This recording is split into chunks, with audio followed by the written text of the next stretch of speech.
निकाल लें cash flow from operating activities. क्या निकाल लें? तो हम लोग अब इस प्रॉफिट में उन खर्चों को ऐड बैक करेंगे जिनके लिए या तो कैश नहीं पे किया है, जिनके लिए कैश पे, या फिर जो ऑपरेटिंग है ही नहीं, जो ऑपरेटिंग, जो नॉन ऑपरेटिंग है, यानी या तो वो इन्वेस्टिंग का खर्चा है या वो फाइनेंसिंग का खर्चा है। बात समझ? हमने आप लोगों को जब इंट्रोडक्शन क्लास दी थी पहले बताया था एक बिजली का बिल है और एक सिलेंडर का बिल है। बात समझ में आ रही है? नहीं, मतलब ये कहने का है कि अगर हम बिल पे कर रहे हैं एक इलेक्ट्रिसिटी और एक सिलेंडर का बिल, पैसा पे कर रहे हैं, ठीक है। अगर हमने मान लीजिए बिजली का बिल पे किया 1000 रुपए, तो हम 1000 रुपए कहां से कम करेंगे? बिजली के बिल से कम करेंगे।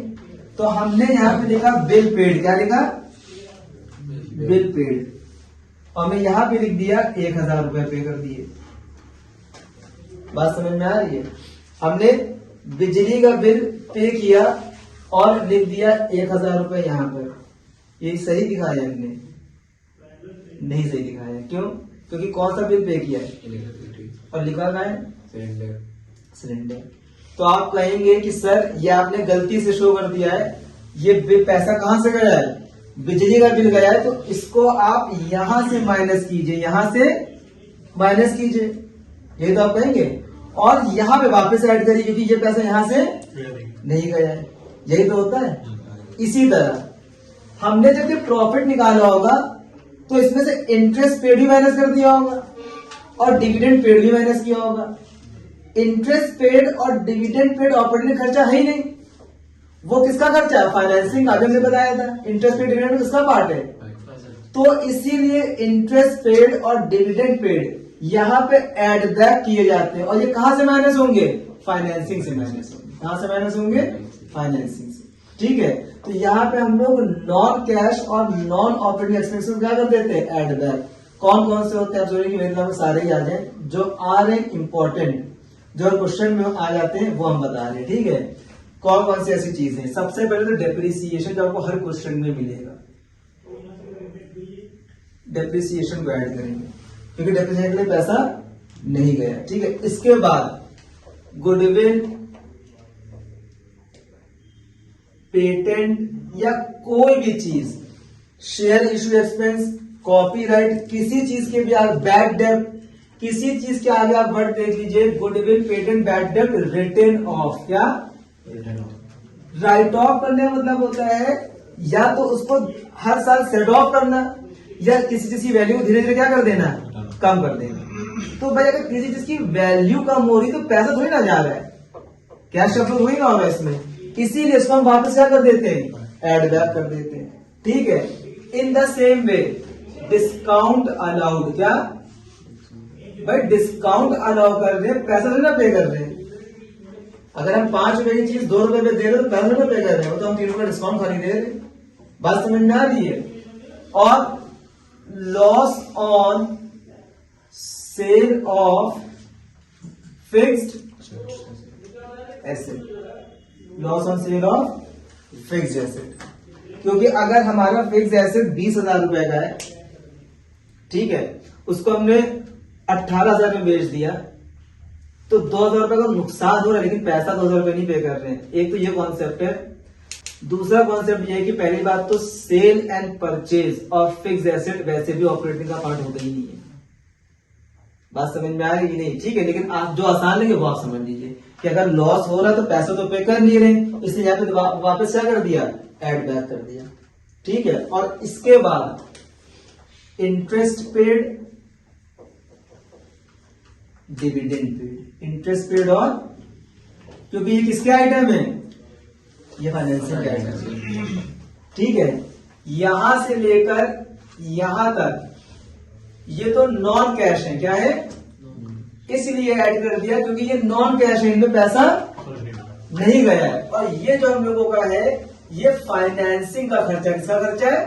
फाइनेंसिंग का खर्चा। अब यहां से क्वेश्चन बन जाता है 1 नंबर का। What is the accounting treatment of interest paid and dividend paid in cash flow statement? 1 number का क्वेश्चन बन गया, CBSE ISC। ठीक है। तो आपको क्या पता है, आपको ये लिखना है कि interest paid and dividend paid are shown as cash outflow from financing activities and they are added back to cash flow from operating activities. Operating में एड बैक किए जाते हैं और इसको हम लोग कैश आउटफ्लो कहां से दिखाते हैं, फाइनेंसिंग एक्टिविटीज से दिखाते हैं। अगर आप ये पूरा नहीं लिखेंगे तो आधा ही नंबर मिलेगा। बात समझ, आपको दोनों चीजें लिखनी है कि ऑपरेटिंग में एड बैक करता है, फाइनेंसिंग से माइनस कर देता है। बात समझ में आ गई। तो सबसे पहले हम लोग नेट प्रॉफिट बिफोर टैक्स में ये आइटम्स एड बैक कर देते हैं। ठीक है, क्वेश्चन दिमाग में आ रहा होगा कि सर याद कैसे होगा, ये तो याद करना ही नहीं, समझना है। और जहां हमने 4 क्वेश्चन किए 5, ये चीजें अपने आप याद हो जाएंगी। मेन समझने का वो है, जहां समझ में आ जाएगा वहां हम कर ले जाएंगे चीजों को। ठीक है, क्योंकि आपने 4 से 5 क्वेश्चन किए। कैश फ्लो सबसे अच्छी चीज है, कैश फ्लो में क्वेश्चन चेंज नहीं होते। जैसे एडमिशन पढ़ेंगे तो 5-6 टॉपिक आ जाते हैं, 7 टॉपिक। बात समझ में आ रही है। यहाँ पे टॉपिक अभी कुछ नहीं, यहाँ पे आपने कैश फ्लो पूरा पढ़ लिया। आप 50 क्वेश्चन करेंगे, 50 क्वेश्चन एक ऐसे होंगे। ठीक है, अब जब हम लोग इसमें ये चीजें एड बैक कर देते हैं तो इसका हम लोग करते हैं लेस। क्या करते हैं, लेस। अब नॉन कैश इनकम तो खैर कोई होती ही नहीं है। ठीक है, डिस्काउंट रिसीव गेन है, लिख दे रहे हैं यहाँ पर नॉन कैश या नॉन ऑपरेटिंग इनकम। वो इनकम माइनस करें जिसके लिए पैसा आया ही नहीं या जो ऑपरेटिंग है ही नहीं। बात समझ में आ रही है। जैसे बहुत कॉमन सी चीज डिस्काउंट रिसीव्ड। क्या भाई, अगर डिस्काउंट रिसीव कर रहे हैं तो क्या पैसा मिल रहा है हमको, नहीं मिल रहा है। लेकिन जब डिस्काउंट रिसीव किया होगा तो पीएल के क्रेडिट में दिखाया होगा, यानी प्रॉफिट में ऐड किया होगा हमने, तो इसको वापस क्या करे दे रहे हैं, माइनस करे दे रहे हैं, क्योंकि ताकि हमारी एग्जैक्ट कैश की पोजीशन निकले ऑपरेटिंग एक्टिविटीज से। इसी तरह profit on sale of fixed asset, profit on sale of fixed asset, loss on sale of fixed asset add करते हैं और profit on sale of fixed asset minus करते हैं। क्योंकि ये प्रॉफिट जो हो रहा है ये ऑपरेटिंग का पार्ट ही नहीं है, किसका पार्ट है, इन्वेस्टिंग का। क्योंकि फिक्स्ड एसेट की परचेज से किससे रिलेट करती है, इन्वेस्टिंग से रिलेट करती है। बात समझ में आ रही है। ठीक है, इसके बाद यहां पे जो सबसे इंपॉर्टेंट चीज माइनस होती है, बहुत ध्यान से, वो हम लोग की होती है dividend received and interest received. यही 2 आइटम दिमाग में रखने हैं, एक पेड वाला और एक ये रिसीव्ड वाला। क्योंकि इंटरेस्ट रिसीव्ड और डिविडेंड रिसीव्ड कौन सी इनकम होती है, इन्वेस्टमेंट इनकम होती है। हमने क्या कहा, हम डिविडेंड और इंटरेस्ट तब रिसीव करेंगे जब हम इन्वेस्टमेंट करेंगे। तो जब ये इन्वेस्टिंग में इनकम मानी जा रही है, यहां पे भी ऐड है, तो ये 2 बार नहीं काउंट हो जाएंगी। तो ये यहां से माइनस करी जाएंगी और ये कहां पे इनकम मानी जाएंगी, cash flow from investing activities. वहां पे ऐड होगा, वहां पे ये positive item inflow of cash दिखाया जाएगा। बात समझ में आ रही है। यहाँ पे माइनस इसलिए नहीं कर रहे क्योंकि अगर यहाँ पे प्रॉफिट में ऐड बैक रहेगा वहां पे भी ले लेंगे तो 2 बार नहीं इंक्लूड हो जाएगा ये। तो यहाँ पे माइनस हो जाएगा, वहां कैश फ्लो फ्रॉम इन्वेस्टिंग में क्या हो जाएगा, ऐड हो जाएगा। ठीक है, इसी तरह चीज होती है प्रोविजन फॉर बैड डेट। क्या, हाँ, अगर किसी का प्रोविजन नहीं बनाते तो प्रोविजन पैसा गया नहीं है, बनाया है, तो प्रोविजन भी एड बैक होता है। क्या होता है, एड बैक होता है। ठीक है, तो जब हम लोग नेट प्रॉफिट बिफोर टैक्स में इतने आइटम्स को ऐड कर देते हैं और इन आइटम्स को लेस कर देते हैं, तो अब जो हम लोग का फिगर आती है, जो अमाउंट आती है, वो हम लोग का आता है ऑपरेटिंग प्रॉफिट। क्या आता है, operating profit before working capital changes. बात समझ में आ रही। अभी हम लोग का cash flow from operating activities आया नहीं है, अभी हम लोग क्या आया है, ऑपरेटिंग प्रॉफिट। क्या आया है, ऑपरेटिंग प्रॉफिट। अब इसमें बहुत आसान सा खेल बचा है। अब हम लोग इसमें ऐड करते हैं,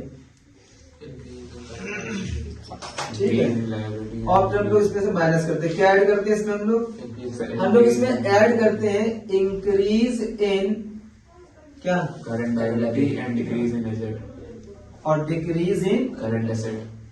करंट एसेट। और लेस कर देते हैं increase in current asset, current asset और decrease in current liability. Current liability.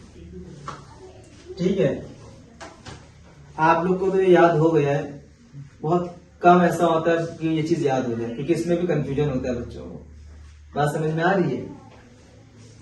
तो इसका एक तरीका है, इसका एक बहुत अच्छा तरीका है। एसेट क्या चीजें होती हैं?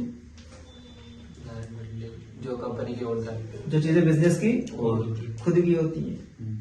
और लायबिलिटी क्या होती है? हाँ, जो हमने ओढ़ यानी हमने किसी से ले रखा वापस करना है।